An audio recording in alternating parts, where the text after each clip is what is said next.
온다고 약속했잖아요. 왜 이러고 있어요? 50년 동안이나 기다렸는데. 형.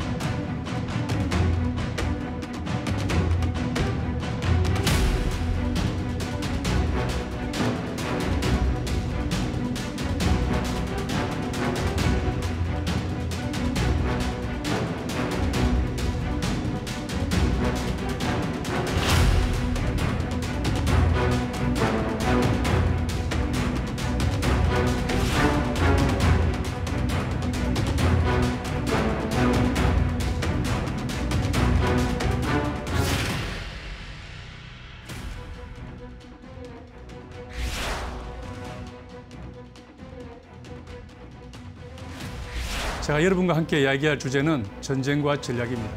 스트래티지. 원래 그리스에서 출발했습니다. 스트라테고라고 하는 장군이라는 의미와 이하라고 하는 기술이 합쳐져서 장군의 기술 이런 겁니다. 우리가 흔히 6.25 전쟁하면 늘 이런 말로 시작합니다. 1950년 6월 25일 새벽 4시 38선 전역에서 북한 인민군의 야포사기 시작으로 특히 신승모 장관은 북한은 절대 남침하지 않는다라고 말하면서 아까 전에 말했던 경계 조치를 해제시켜버립니다. 전략적으로 대비하고 준비했으면 충분히 그 기습을 상하지 않았을 거고 충분히 대비도 되었기 때문에 막을 수 있는 전쟁이었습니다. 그 당시에 미국이 가지고 있었던 미국의 국무성이나 혹은 미국 군부나 메가드나 혹은 트루만까지 포함해서 이분들이 정말 전략적 사유를 했을까? 스탈린이 보여주었던 전략적 사유, 생각의 힘, 사유의 어떤 수준은 이해할 필요가 있습니다.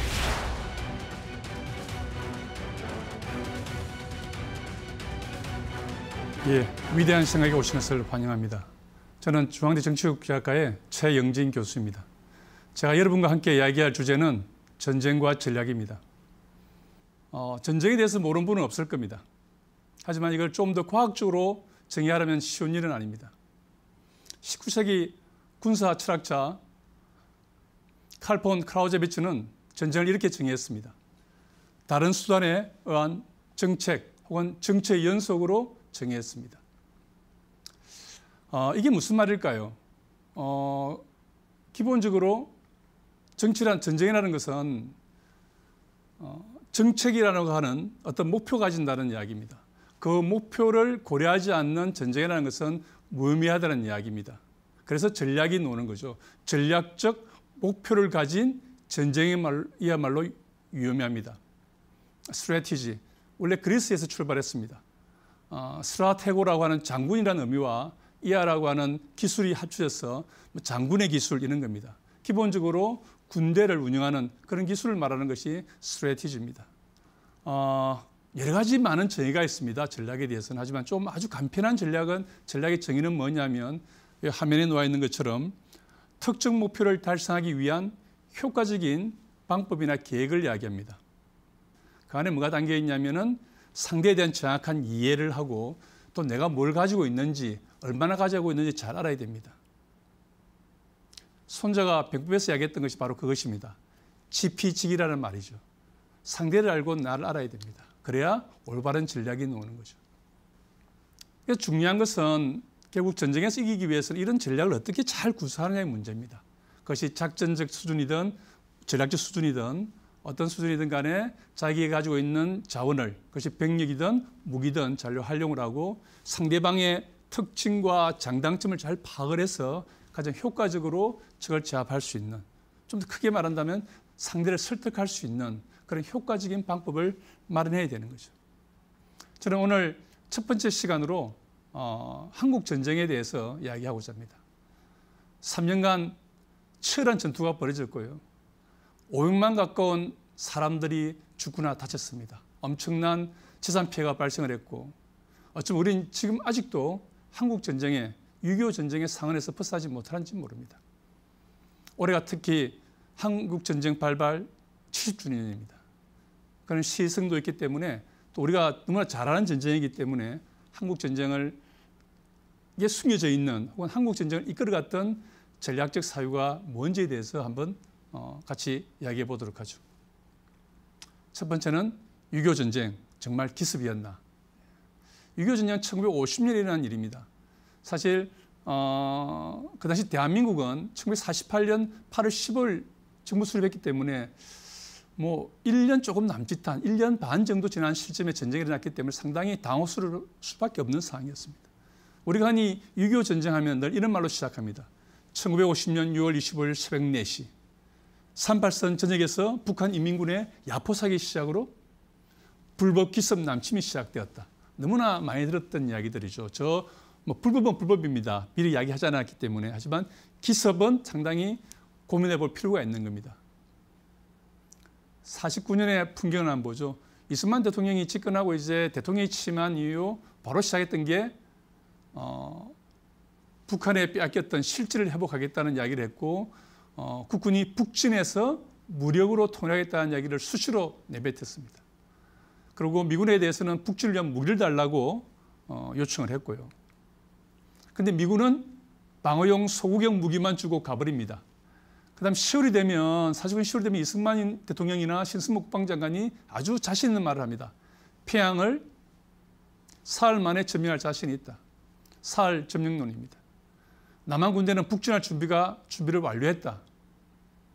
저 말 때문에 그 당시 한국에 있던 미 군사고문단이 한국군이 보유하고 있던 야포의 공이 그러니까는 발사에 필요한 부품을 빼버립니다. 북진할까 싶었어요. 그런데 이 모습들이 38선에 그대로 투영이 됩니다. 49년 1월부터 38선의 일상적인 모습이 뭐냐면 이런 겁니다. 한 300m, 200m 사이에 거리를 두고 서로 말로 막 선전을 해요. 뭐 우리 정부 만세, 대한민국이 좋은 나라야. 저쪽에서는 김일성 만세야 그럽니다. 그다음 욕 좀 오고 가다가 그 다음에 사격을 시작해요. 그리고 그런 일들이 욕설에서 말싸움에서 욕설로 가고 욕설에서 사격으로 전환되는 이것들이 38선 상황의 전역에서 일과처럼 되풀이되었다는 거예요. 그만큼 일상적으로 대단히 38선이 이렇게 갈등이고 분쟁이 지속되는 상태였다는 거죠. 50년이 된 분위기가 확 바뀝니다. 50년 4월에 무초 주한 미 대사가 무슨 말을 하냐면 북한의 군사력이 너무 강해져가지고 이제 남한에 대한 전면적 공격하면은 북한이 승리할 거라는 이야기를 합니다. 특히 소련이 북한 정부에 탱크와 전투기를 많이 제공해 줬고요. 또 더 중요한 것은 중국이 내전에서 승리하면서 그 당시 중국군에 포함되어 있던 중국 인민군에 포함되어 있던 한인 사단, 세계 사단을 북한으로 편입하게 됩니다. 그 당시 북한이나 남해나 군 병력이 10만 내외밖에 안 됐기 때문에 그때 중국에 온 병력이 3만 몇천 되는 병력이에요. 엄청난 규모의 병력이 북한으로 편입돼 들어가게 되는 겁니다. 그리고 이때부터 50년 초부터 미군사 고문단 보고서나 CIA 보고서에서 6월 달에 전쟁이 발발할 가능성이 있다고 경고하기 시작합니다. 우리나라 육군에서도 북한의 이러한 도발 가능성을 판단해서 국군 방어 계획을 세웁니다. 그래서 육군본부 작전명령 38호가 발효되어서 각 부대에 하달이 되고요. 또 전반적으로 6월 달에 뭔가 전쟁이 일어날 거라는 이야기들이 많이 나오면서 4월부터 6월까지 계속 경계 강화 명령이 떨어지는 거예요. 그런데 재미난 것은 우리 군 지휘부나 또 통치자 그룹에서는 그렇게 생각하지 않았다는 겁니다. 특히 신승무 장관은 북한은 절대 남침하지 않는다라고 말하면서 아까 전에 말했던 경계 조치를 해제시켜버립니다. 그게 그 유명한 6월 24일 경계조치 해제고 이 해제 조치로 인해서 전방 사단에 있던 전방 부대에 있던 병력의 거의 3분의 1 이상이 외출이나 외발을 떠나면서 전력에 큰 공백이 생기게 되는 거죠. 남북 간의 전략적 사를 한번 살펴보도록 하죠. 북한의 김일성과 박헌영은 북한도 그렇고 남한도 그렇고 더 이상 대화로서 통일이 어렵다는 걸 알게 됩니다. 그래서 군대를 동원한 무력을 동원한 통일을 생각을 하고 있는 거고요. 그래서 북한은 먼저 소련과 중국에 손을 내밉니다. 그래서 소련에 가가지고 남한의 북침 위협을 과장하면서 소련으로부터 엄청난 탱크와 전투기 지원을 받아냅니다. 이게 49년 2월에 소련을 방문했고요. 6월 달부터 소련에서 조금씩 무기가 들어오기 시작합니다. 그다음 중국으로부터는 아까 이야기한 대로 중국에 있는 한인 사단들, 조선족 병사들을 북한군으로 편입하는 절차를 밟습니다. 이게 50년 5월까지 거의 3만 6천 명 이상이 북한으로 편입돼 들어옵니다. 그 당시 북한군 전체 병력 숫자는 한 19만 내외가 되는데 실제 휴전선에서 남침에 동원된 부대 숫자는 병력들 한 12만 정도 되거든요. 12만에서 3만 7천에 향해서 거의 3분의 1의 숫자입니다. 이게 중국에서 중일 전쟁과 국국 내전을 겪으면서 정말 4년 수준을 다 겪은 백정 노장들이 그대로 북한군에 들어온 거죠. 그 부대들이 사실 6.25 전쟁 때 최전선에 서서 내려옵니다. 우리 이승만 대통령은 어땠느냐? 이승만 대통령 기본적으로 아주 강고한 반공주의자입니다. 그렇기 때문에 공산주의자들 인정할 수 없고 수용할 수 없는 거죠. 그래서 그분이 제기했던 것은 북한이 말로 되는 사람들이 아니니까 우리가 무력으로 북진을 해서 통일해야 된다. 이런 강한 어떤 그 계를 가지고 있었던 거죠. 그러다 보니까 이게 아주 과격한 공격론으로 비추게 됐던 거예요. 미국은 어떤 입장에 있느냐? 미국은 사실 2차 전쟁 끝나고 난 다음에 뭔가 좀 조용하고 평화스럽게 동북아를 관리하는 입장이었습니다. 왜냐하면 이미 미국이나 소련이 핵무기를 가지고 있고 또 중국도 상당히 강력한 나라로 성장하고 있었기 때문에 사소한 이런 국지전이 제3차 세계대전으로 확산됐을 거라는 우려가 많았던 거예요. 그래서 가능한 그런 국지전을 줄이고 동북아를 안정적으로 전쟁이라고 하는 그리고 세계대전으로 이렇게 비약할 수 있는 그러한 도발을 줄이는 쪽으로 생각했는데 대한민국의 대통령이 계속 북진 통일을 강조하면서 미국에 무기를 달라 그러니 대단히 복잡한 심사에 빠지는 거예요. 그래서 그 당시에 미국의 마음을 잘 보여주는 게 미 군사 고문단장 로버츠 장군의 발언입니다. 한국이 북한을 공격한다면 미국은 경제, 군사 원조 모두를 중단할 것이다. 또 미국이 철수할 때 한국군에게 이월한 무기는 탱크나 비행기 같은 공격용 무기를 제외한다. 그리고 소형 대포를 포함한 방어 무기들로서만 남겨준다는 거예요. 그래서 남한이 북한을 공격하지 않도록 하겠다는 게 미국 사람들의 마음이었던 겁니다.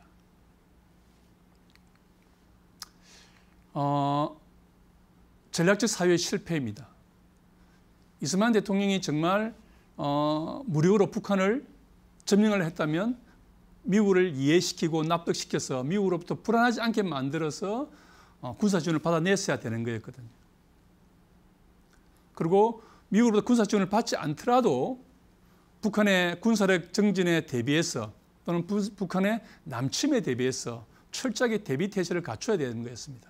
그리고 그런 일을 잘할 수 있는 사람으로서 국방부 장관이나 육군 총참모장을 시켜야 되는데 그러지 못했습니다. 다들 이승만 대통령과 입장을 맞추어서 북진 통일을 주장하고 사흘이면 북한을 점령할 수 있다고 큰 소리를 쳤습니다. 이는 호언장담이 사실은 다 허풍이었던 거죠. 문제는 뭐냐면은 이런 허풍들이 스스로 그렇게 생각하게 만든다는 겁니다. 거짓말을 자꾸 반복하면 그것이 진실인 줄 믿어버려요. 그래서 자주 북진 통일하다 보니까 정말 우리가 대단한 힘이 있어서 북진 통일을 할 수 있는 것처럼 착각을 했다는 겁니다. 우리가 이제 이승만 대통령에 대한 그런 나라를 수립하고 또 많은 중요한 일에 대해서 존중을 하지만 6.25 전쟁을 앞두고 나라를 지키는 문제에 있어서 이런 전략적 사유가 실패하지 않았나. 좀 더 현명하게 정말 북한의 군사 위협에 대비하려 했으면은 미국이 불안해하지 않도록 설득하고 안정을 시키면서 우리에게 북한의 위협을 강조하면서 무기를 지원을 받아야 되는 거였거든요.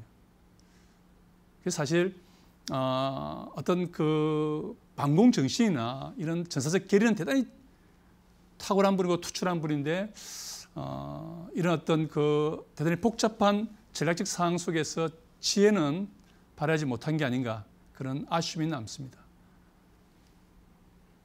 제가 6.25 전쟁이 기습이 아니라고 하는 이유도 바로 이게 연결되어 있는 겁니다. 전략적으로 대비하고 준비했으면 충분히 그 기습을 생각하지 않았을 거고 충분히 대비도 되었기 때문에 사실 막을 수 있는 전쟁이었습니다.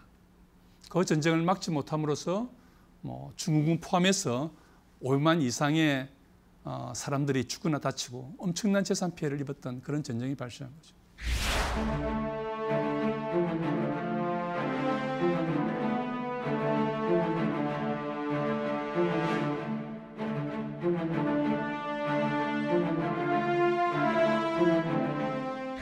두 번째 철학적 사회 관련된 이야기는 전쟁 초반에 우리 국군의 패배가 정말 탱크 때문이었냐. 이 탱크는 대단히 무기라고 하는 것을 은유하고 있는 겁니다. 정말 그럴까요? 우리는 6.25 전쟁 관련된 어떤 동영상을 볼 때마다 이 T-34, 85 탱크를 발견해야 됩니다. 지금 화면에 나오는 탱크는 아직도 작동하고 있는 소련제 탱크입니다. 이게 워낙 구조가 간단하고 튼튼하게 만들어서 지금도 작동을 합니다. 기가 막힌 것은. 그래서 이게 2차 세계대전 중에 만들어졌고요. 포탑 전면의 그 강판 두께가 90mm, 9cm입니다. 대단히 두껍고 측면 75mm가 되어 있고요. 그래서 엔간한 대전차 무기로는 구멍도 안 납니다. 그래서 이게 아주 큰 활약을 했죠. 그래서 우리가 특히 이제 그 동두천 전투라든지 의정부 전투에서 이 탱크를 보고 기겁을 한 겁니다. 왜? 처음 본 거니까 우리나라 국군들은. 물론 대전차 무기는 있습니다. 우리 국군에게 있지만 사실 전차는 처음 구경한 거거든요. 게다가 이게 엔간한 술탄을 던지거나 대전차포를 쏘도 그냥 튕겨 나와버린 거예요. 포탄들이. 그런데 재미난 일이 하나 있습니다. 춘천 홍천지구 전투라는 게 있습니다. 이제 그림에 놓는 것이 그 당시 우리 국군이 가졌던 전차는 없지만 M1 57mm 대전차포를 가지고 있었어요. 이 무기로 북한군과 싸워서 아주 빛나는 전과를 올립니다. 춘천 홍천지구 전투가 6사단이 한 거고요. 이 6사단이 승리할 수 있었던 것은 뭐냐면은 전쟁 1년 전부터 그 지휘관들이 북한의 도발을 예측을 하고 이미 방어 준비를 많이 했습니다. 그래서 간선도로 길 옆에다가 철근 콘크리트 방어진지를 유일하게 건설한 부대가 바로 이 춘천 홍천지구 6사단이에요. 그리고 축선에 따라서 1차, 2차, 3차 방어진지를 구축을 하고 그 다음에 포병대는 철저한 훈련을 통해서 포사기 연습을 했습니다. 그리고 6월 24일 전에 대량의 탄약을 비축해서 탄약 보급이 받지 않더라도 전투를 오랫동안 수행할 수 있도록 그런 준비를 철저히 한 거예요. 그리고 25일 다른 전선과 마찬가지로 북한군의 공격을 받습니다. 그 당시 춘천 홍천의 6사단이 대응했던 북한군 제2군단은 병력으로는 4배 그리고 화력으로는 10배에 달하는 부대였습니다. 여기서 북한이 그 T-34 전차는 가져오지 않았지만 SU-76이라고 하는 자주포를 밀고 내려왔어요. 이거 대단히 강력한 무기입니다. 그 당시 우리는 전차와 자주포를 구분을 못할 정도로 처음 보는 무기들이었어요. 쇳덩이가 내려오는 거죠. 근데 이 처음 보는 그 괴물 같은 무기와 맞서가지고 저는 M1 57mm 대전차포를 활용을 하고 포병을 쏘면서 전차와 보병을 분리시키고 그 분리시킨 사이에서 우리 신밀소위 같은 분들이 뛰어들어가지고 육탄 돌격해서 적의 자주포를 격파해내는 그런 전과를 올립니다. 그래서 물경 춘천 홍천지구에서 3일간 북괴군을 차단해냅니다. 이게 왜 중요하냐면 이미 서울은 3일 동안에 서울이 함락되는 상황이었고 동해도 이미 후퇴하는 과정이었는데 이 유일하게 춘천 홍천 중부전선만 막아냈기 때문에 사실 북한이 대단히 운신이 힘들었던 거예요. 왜냐하면 측면이 비기 때문에. 그래서 북한이 서울에서 좀 더 많이 지체할 수밖에 없었고 또 전반적인 작전 기획을 수정할 수밖에 없는 그런 상황을 만들었고 이 3일의 시간을 벌므로 따라서 우리 국군이 한강 방아선을 축조할 수 있었고 또 미군 제24사단이 대전으로 들어올 수 있는 시간을 번 겁니다.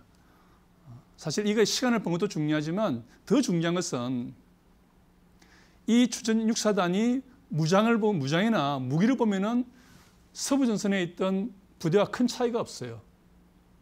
근데 이들은 비슷한 무기를 가지고 비슷한 북한의 자주포를 막아낸 겁니다.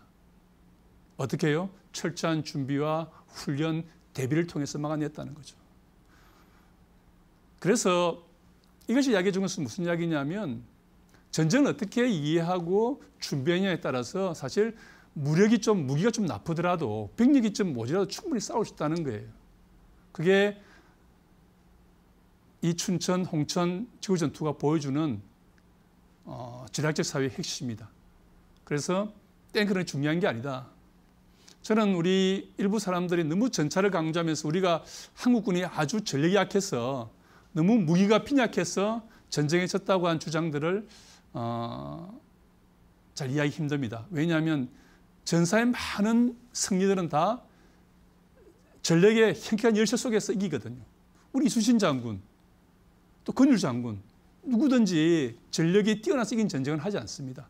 전력이 부족하지만 훌륭한 대비와 탁월한 전략 속에서 승리를 일구어내는 거거든요. 그게 바로 전략적 사회의 핵심입니다.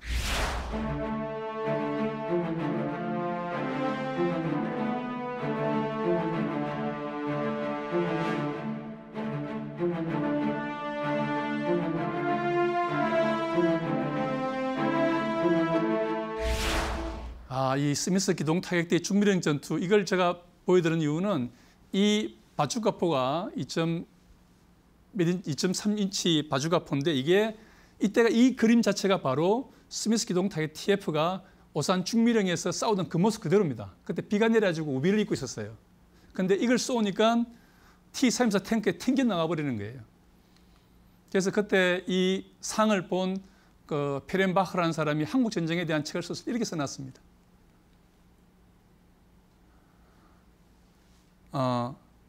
코너 중위가 바주카를 둘러매고 도랑을 뛰어내려가서 15피트 그리면 얼마입니까? 정말 가까운 거리에서 포를 쏘는 거예요. 하지만 작은 상처만 낼 뿐이었다.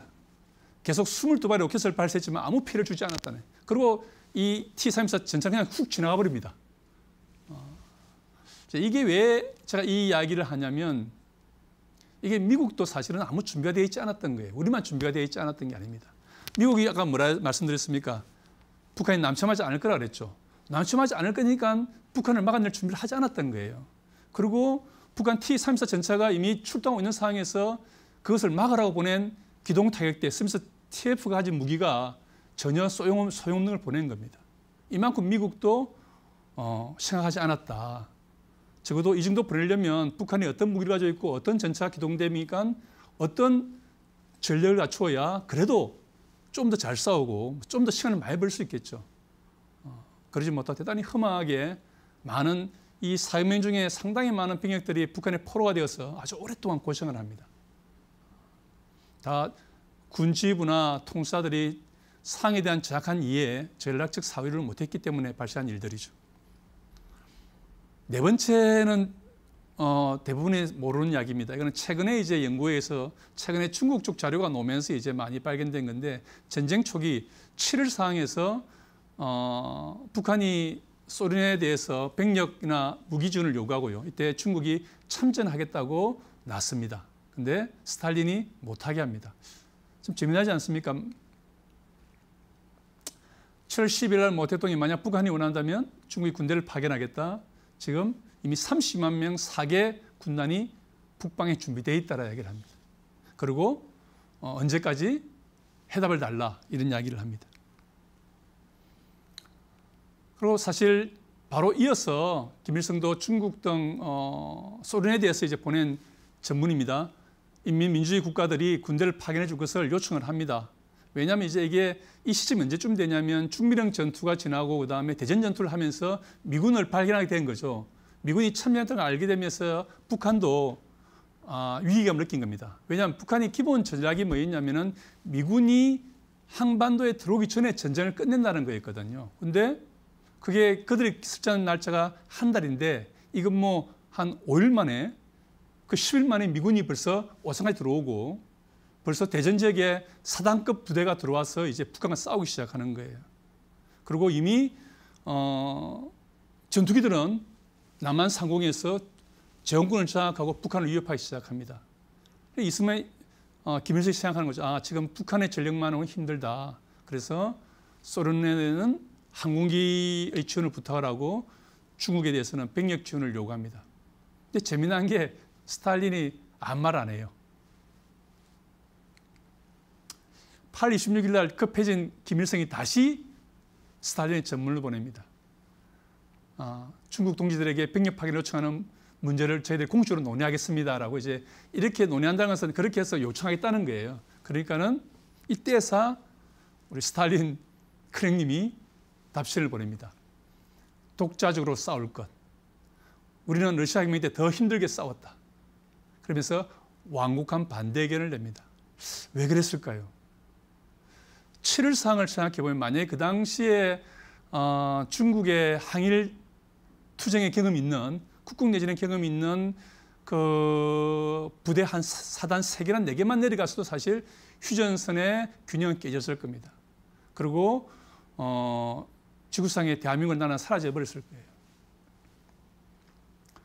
어쩌면 스탈린은 여러 가지 주장이 있는데 스탈린은 중국이 들어가서 싸울 경우 미국과 충돌하게 되고 이것이 다시 더 큰 전쟁으로 확대할 수 있는 우려가 있다. 즉 제3차 세계대전으로 확대되지 않을까라는 우려를 할 수 있습니다. 왜냐하면 이미 중국과 소련이 군사동맹을 맺고 있는 관계였기 때문에 소련이 미국과 싸우면은 중국이 미국과 싸우면은 소련도 들어가야 될 그런 어떤 의무감 같은 게 있었던 거죠. 그 다음 5번째 우리가 전략적 사유를 생각해 볼 것이 인천 상륙작전의 진짜 성공 요인이 뭘까 하는 겁니다. 자, 진짜라는 말이 좀 이상하죠. 기본적으로는 우리 이제 그림에 놓여 있는 우리 메가드 사령관을 비롯한 알몬드 장군 등등 미군이 기가 막힌 작전을 냈죠. 5,000분의 1의 가능성을 가진 이 기가 막힌 작전을 성공적으로 수행을 합니다. 그런데 이건 이미 공산진영에서는 알고 있었습니다. 8월 초에 모택동이 직접 북한 대사를 불러서 이야기를 합니다. 적이 인천을 상륙하여 서울 남포까지 평양에 이르는 주요 지역을 기습공격할 수 있으니까 부대를 재편성해서 후퇴시키라는 거예요. 후진 낙동강을 지키지 말라는 겁니다. 낙동강 싸우다가 인천이 떨핀다는 거예요.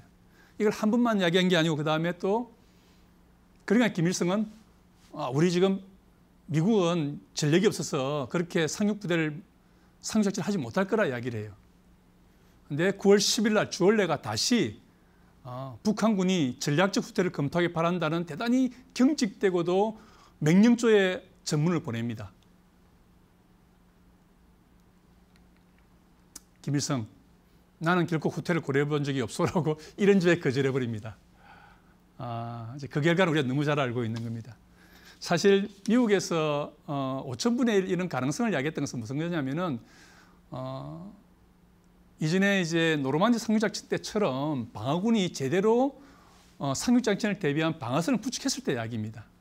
그런데 인천 상륙작전은 사실 그런 많은 우려가 있었지만 너무 싱겁게 성공해버리거든요. 하루 만에 인천을 점령해버립니다. 북한군 다 도망쳐버리고요. 그래서 이게 만약에 이때 이 중국 측의 이야기를 북한이 경청했다면 어떻게 됐을까? 대단히 어려운 상륙작전이었을 거고 그 5,000분 1이라는 말을 실감했을 겁니다. 물론 그렇다고 하더라도 북한이 유엔군을 넘어설 전력은 아닙니다. 결국 전쟁은 유엔군 이기겠지만 그럼에도 아주 힘들고 어려운 시간을 보냈으리라 생각할 수 있는 거죠. 그래서 인천 상륙작전의 승리는 아주 한 번에 온 전선을 역전시켜버렸거든요. 북한이 6월 25일 전쟁을 시작해가지고 낙동강까지 가는데 한 달 한 열흘쯤 걸립니다. 7월 말 한 달쯤이면 내려가요. 7월 말이면 거의 낙동강에 가버리거든요. 그런데 유엔군이 낙동강에서 삼발선까지 가는 시간은 단지 보름밖에 안 걸렸습니다. 그만큼 빠르게 치고 올라왔다는 거죠. 한순간에 전세가 바뀌어버린 겁니다. 그만큼 인천 상륙작전은 중요한 작전이요 전투였고 제가 처음에 전략 얘기할 때 그런 말 했죠. 기본적으로 모든 전략은 상대가 있는 거라고요. 상대가 어떻게 하냐에 따라서 전략의 승부가 결정되는 거지 내가 좋은 전략을 가졌다고 해서 늘 승리하는 거 아닙니다. 그래서 손자가 이런 말 했습니다.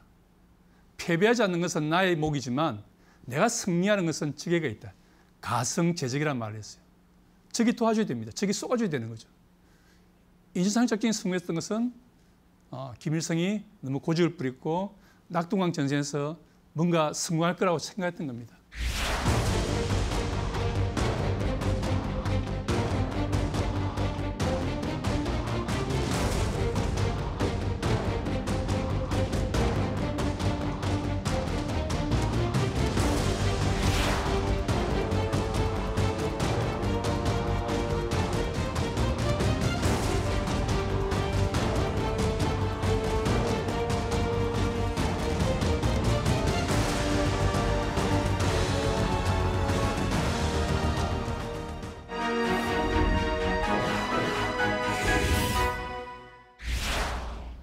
인천 상륙작전을 성공을 거둔 다음에 빠르게 이제 북진하게 되는 거죠. 그래서 우리 동해 쪽에 있는 한국군은 이미 10월 1일이면 38선을 돌파합니다.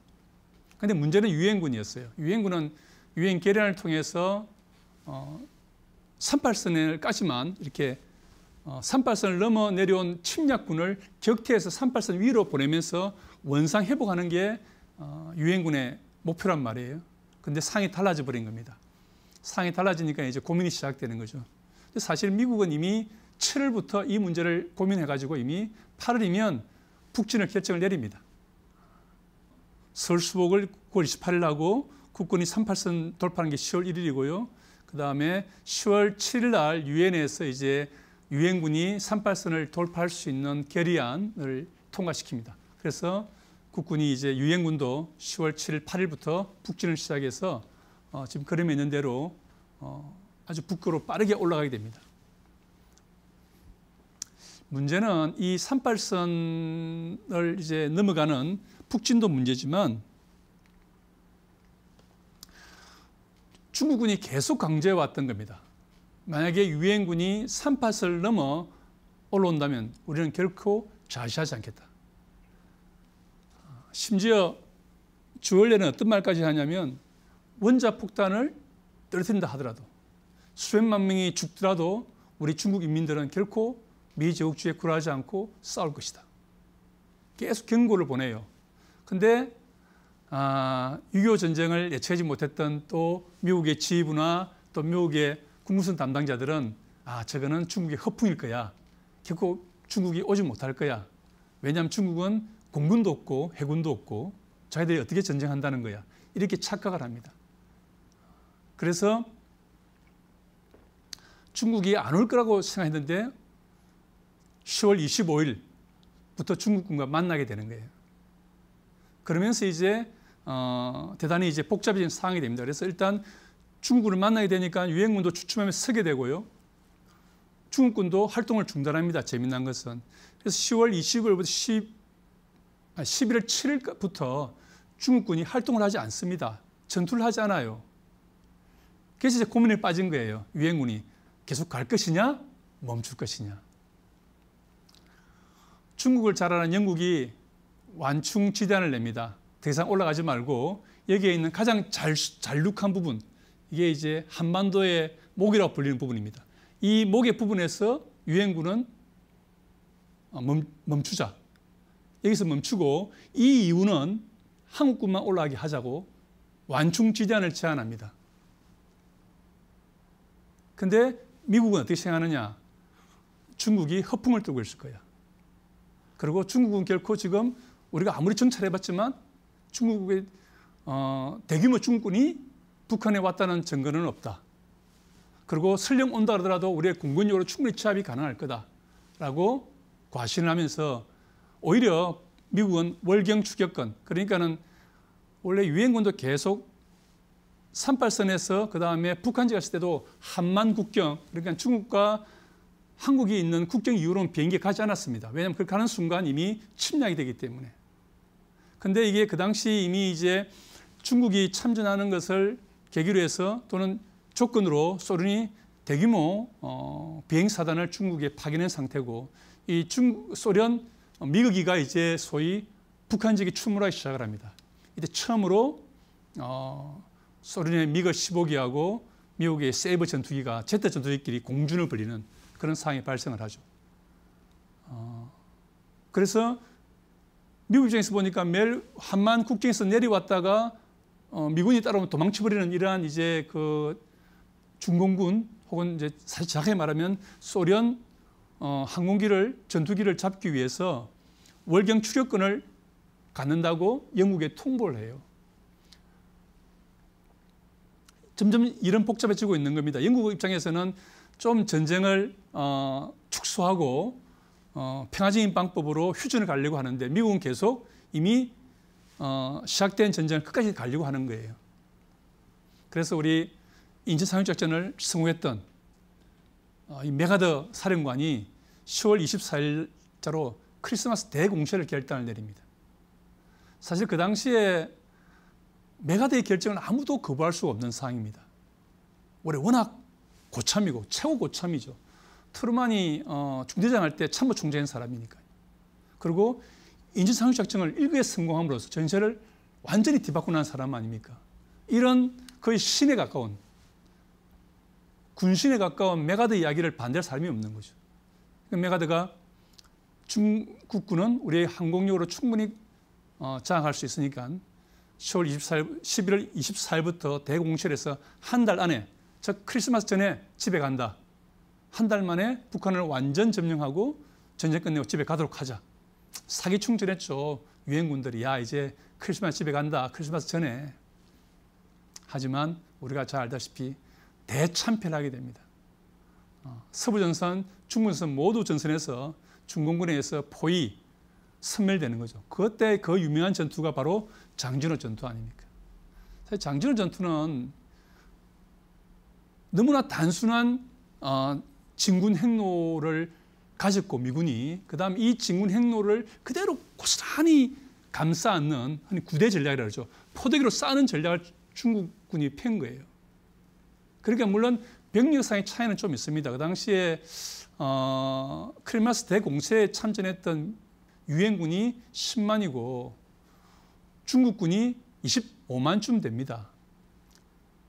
그리고 장진호에서는 유엔군이 3만이고 중국군이 10만쯤 되는 한 2대1에서 3대1의 병력 숫자인데, 그러나 미국이 가지고 있는 화력, 항공 화력이라든지 야포 화력, 이걸 비교하면 사실 화력은 비교할 수 없는 수준이거든요. 이 비교할 수 없는 전력차 속에서도 중국군들은 야간 기동, 포위, 기습, 선멸 작전을 펴서 세계 최강이라고 하는 미군을 거의 박살내버립니다. 지금 미국에서는 장진호 전투에 대해서 이제 그때 살아남은 사람들의 어떤 영웅적인 투쟁을 이야기를 많이 하지만 군사 전략적으로 보면 정말 심하게 말하면 정말 멍청할 정도로 고조식대로 길 따라 진격하다가 중공군의 함정에 말려든 겁니다. 그리고 어떤 일이 일어났습니다. 바로 미국은 후퇴하기 시작을 해요. 장진호에서 빠져나온 미국의 해병 1사단은 흥남부대 철수를 해서 저 그제까지 내려와 버립니다. 주력의 절반이, 그것도 미국 해병 1사단은 미국에서 가장 전투를 잘하는 부대예요. 미국 해병 1사단은 보통 보병사단 3개쯤의 전력을 갖고 있는 부대인데 이게 바로 쭉 내려가서 부산 거제로 가버립니다. 그 다음에 서부전선에 있던 부대를 다 줄줄이 후퇴하기 시작을 해요. 그리고 채 한 달도 되기 전에 1사 후퇴를 하면서 서울까지 내주게 되는 거죠. 그래서 이 이야기를 하면서 제가 그 당시에 미국이 가지고 있었던 미국의 국무성이나 혹은 미국 군부나 메가드나 혹은 트루만까지 포함해서 이분들이 정말 전략적 사유를 했을까? 조금만 생각을 해보고 조금만 상대를 이해하려고 노력했을까? 중국을 조금만 이해하려고 했더라면 이런 판단을 하지 않거든요. 영국이 이야기를 많이 한다고요. 영국이. 중국 사람이 이렇고 이런 말은 허풍인 것도 있고 아닌 것도 이야기를 해주면서 계속 완충지대에서 가야 이제 전쟁을 쉽게 끝낸다. 만약에 미국이 영국 말을 들었더라면 지금 우리 국경은 저기에 있는 겁니다. 적어도 저기 와 있었던 거예요. 저게 너무나 가장 좁은 지역이고 가장 편한 지역이기 때문에 방어도 쉬워요. 안타깝죠. 그때 미국의 지도부가 누구든지 간에 영국의 저 현실적인 정말 전략적인 사유가 빛나는 생각을 받아들였더라면 어떻게 됐을까? 그런 생각을 해봅니다.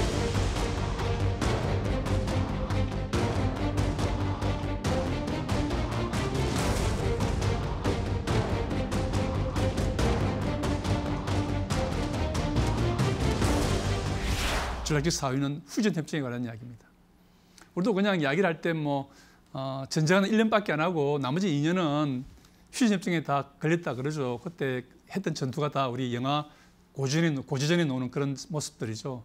늘 우르르 갔다가 진지 빼앗으면 다시 공산군이나 인민군에 쭉 빼앗고 이렇게 고지를 몇십 번씩 서로 주고받는 그런 지리한 전쟁을 합니다. 이게 지리할 수밖에 없는 게 왜냐면은 기본적으로 미국은 이제 중공군의 위력을 본 거예요. 더 이상 전면적인 북상은 없다. 이제 현 상황에서 전선을 유지하면서 휴전협정 간다는 게 목표였어요. 그러니까 이게 또 휴전협정 초반에 휴전선에 대한 합의가 이루어지는데 휴전선이 뭐냐면은 휴전하는 그 당시에 각 군의 접촉선을 휴전선으로 정하기로 한 겁니다. 그러니까 어떻게 되겠습니까? 더 많이 싸우는 거죠. 더 강력하게 공격을 하고 더 치열한 전투가 벌어졌던 게 그 몇 킬로의 땅 따먹기 위해서 수만 명의 젊은이들의 목숨을 강요했던 게 바로 그 고지전의 현실. 그 고지전을 가능하게 했던 또는 그 고지전을 강요했던 게 바로 2년간 이루어졌던 휴전협정입니다. 왜 2년 동안 시간이 들었을까요? 휴전협정은 사실 그 51년 7월에 시작이 됩니다. 그래서 5가지 의제를 중심으로 시작이 되었고 아주 빠르게 진행이 됩니다. 초반에는. 그래서 보면 기본적으로 양측 사이의 군사 분계 설정은 이미 51년 12월에 이미 해결이 돼요. 그래서 양군이 접촉하고 있는 선으로 간다. 휴전선을 한다는 거죠. 싸우고 있는 점이 가는 거고요. 정전 감시기구 우승도 뭐 그 다음에 5월에 해결됩니다. 한 5, 6개월 이야기하고 해결돼 버려요. 그 다음에 양측 정부에 대한 건의, 즉 이제 전쟁 끝난 다음에 평화협정을 맺어서 좀 사이좋게 살자고 하는 정치회담을 전쟁 끝난 다음에 하자는 그런 것도 금방 끝나버려요. 하나 남은 게 바로 전쟁포로 관한 협정입니다. 이 전쟁의 지속으로 9천 명의 미군을 포함해서 12만 4천 명의 사상자가 발생을 합니다. 자발적 송환에서 혜택을 본 사람은 2천에서 5천밖에 안 되는 숫자입니다. 만약에 52년 3월에 합의를 봤다면 물론 결과론적이지만 훨씬 더 많은 귀한 생명을 살릴 수 있었고 남한이든 북한이든 중국이든 또 미국이든 마찬가지로 그 많은 전쟁 비용을 줄일 수 있었고 전쟁으로 인한 상처 파괴를 조금 줄일 수 있었겠죠. 근데 이제 이럴 상황에서 정치 지도자가 갖춰야 될 전략적 사유는 그런 거거든요. 미래의 결과는 알 수 없지만 그런 것들을 다 고려해 가면서 가장 국가에 이익이 되는 게 무엇일까? 또 병사에 이익이 되는 게 무엇일까? 또 세계 평화에 이익이 되는 것이 무엇일까를 고민을 했더라면 훨씬 더 현명한 판단이 나오지 않았을까? 그런 생각을 해보는 겁니다. 그래서 이렇게 해서 53년 7월 27일 날 휴전협정을 맺으면서 전쟁은 끝납니다. 이 전쟁의 마무리돼서 이 기돈 로스라는 그 미국의 정치학자는 미국은 늘 전쟁을 끝까지 간다 그래요. 빨리 끝낼 수 있는데도 불구하고 전쟁을 늘 이렇게 불필요한 일로 이래서 전략적으로 사유하지 못해가지고 전쟁을 오래 끈다고 하면서 좀 비아냥거린 책을 썼습니다. 이 기돈 로스는 그 미국의 대표적인 국제관계 잡지인 Foreign Affairs 편집장이에요. 그러니까 어떻게 보면은 미국의 대정치 가장 잘 아는 사람 중 한 사람입니다. 근데 그만큼 이제 미국이 어떤 그 전쟁에 임했을 때 현실적이고도 실용적인 판단을 못한다고 했다는 그런 걸 비판하고 있는 겁니다. 자, 마지막으로 우리 앞에 전략적 사유는 다 했고요. 그러면 한국 전쟁에서 진정한 승자는 누구일까? 뭐 재밌는 것은 다들 자기가 승자라 그럽니다. 북한은 미 제국주의를 몰아냈죠. 중국도 마찬가지입니다. 미국과 맞짱 떠가지고 사실상 승리에 가까운 결과를 낸 거죠. 승리에 가까운 무승부를 낸 게 중국입니다. 그 농업국가 중국이 말이에요. 깽가리하고 소총도구 전쟁하면서 미국을 막아낸 겁니다. 우리는 또 북한을 몰아냈죠. 그죠? 우리도 승자입니다. 미국도 뭡니까? 북한 침략자를 몰아내고 한반도의 현상을 유지시킨 거죠. 그리고 그때부터 이제 미국은 그나마 자유세계의 어떤 패권 혹은 경찰로서 권능을 인정받습니다. 근데 이런 수사적인 측면 말고 실질적인 측면을 한번 살펴보도록 하죠. 김일성 승자를 볼 수 있습니까? 네.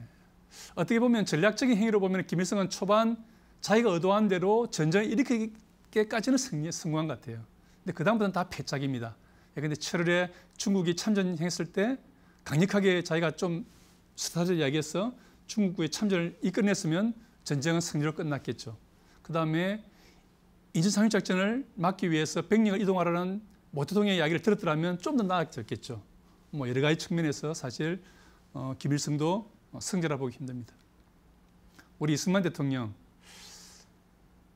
어쨌든 마지막에 미국과의 아주 극적인 협상을 통해서 한미 상호 방위 조약을 이끌어낸 건 정말 대단한 일이지만 전쟁 발발이나 그 과정에서 보면 그렇게 전략적으로 지혜로움을 발휘했다고는 보기 어려울 것 같습니다.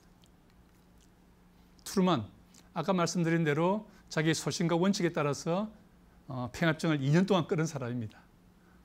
어떻게 보면 이 한국전쟁을 통해서 미국은 사실 자유진영의 중심국가로서 많은 동맹을 만들고 소위 소련과 중국에 대한 봉쇄를 훨씬 더 강력한 봉쇄망을 행사하는데 기여를 했습니다.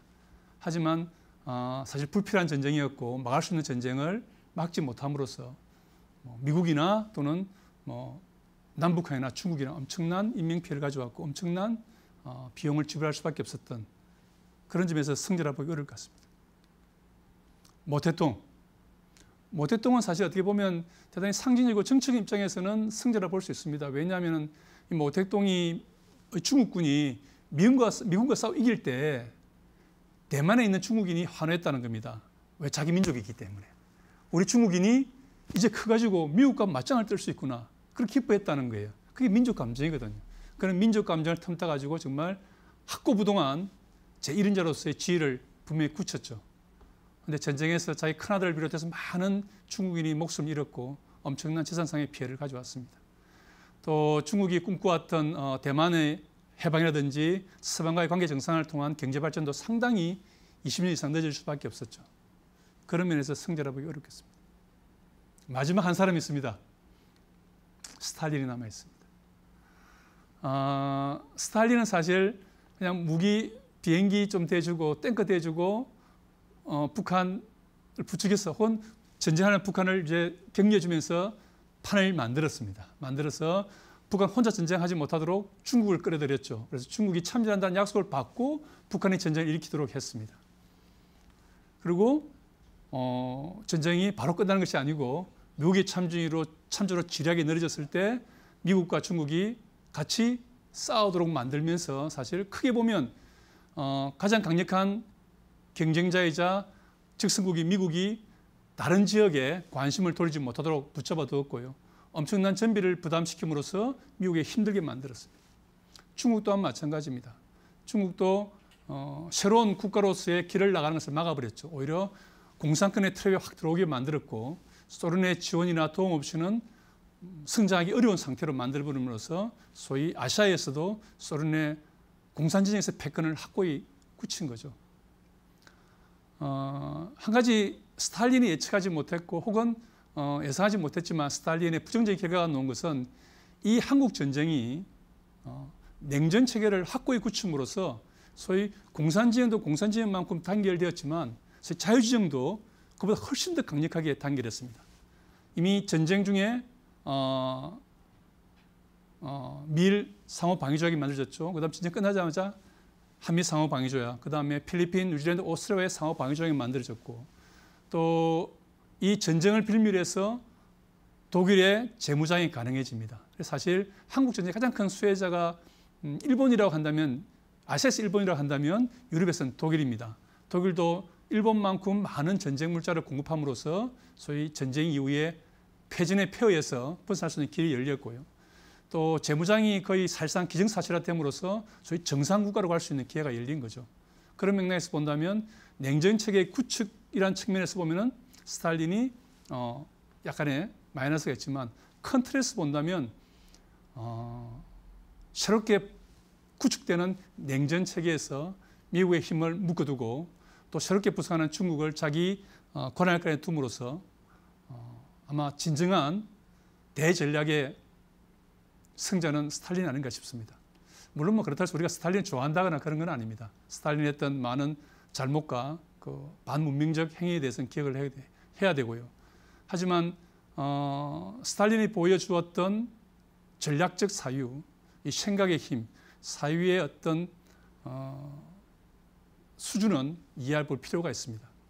물론 진짜 스탈린이 그렇게 했는지에 대해서는 여전히 의문점이 많이 남아 있습니다만 전반적인 흐름을 봤을 때 많은 학자들은 이제 전쟁이 끝난 지 70년이 지났어야 이 한국 전쟁의 그 6.25 전쟁의 거대한 그랜드 스트래티지스트는 스탈린이 아닌가라는 이야기를 하고 있습니다. 오늘 제 이야기는 이 정도로 하도록 하겠습니다. 감사합니다.